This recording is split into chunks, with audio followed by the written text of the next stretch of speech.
പാലക്കാട് ഷാപ്പിൽ നിന്നും പരിശോധനയ്ക്കെടുത്ത കള്ളിൽ ചുമമരുന്നിന്റെ സാന്നിധ്യം കണ്ടെത്തിയതിനു പിന്നാലെ 17 ഷാപ്പുകൾ പൂട്ടിയ സംഭവത്തിൽ വീണ്ടും വിവാദം. ഷാപ്പുകൾ തുറന്നു പ്രവർത്തിക്കാനുള്ള നടപടികൾ ആരംഭിച്ചതായാണ് റിപ്പോർട്ട്.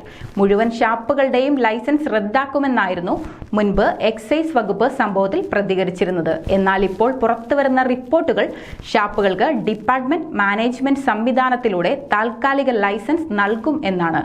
കേസിൽ അന്വേഷണം പൂർത്തിയാകാതെയാണ് നടപടി. ഷാപ്പുകളിൽ ധാരാളം തൊഴിലാളികൾ ജോലി ചെയ്യുന്നുണ്ടെന്നും അവരുടെ ജീവിതം വഴിമുട്ടുന്ന സാഹചര്യം ഒഴിവാക്കുന്നതിനുമാണ് താൽക്കാലിക ലൈസൻസ് നൽകുന്നത് എന്നാണ് എക്സൈസ് ഉദ്യോഗസ്ഥർ മാധ്യമങ്ങളോട് പ്രതികരിച്ചത്.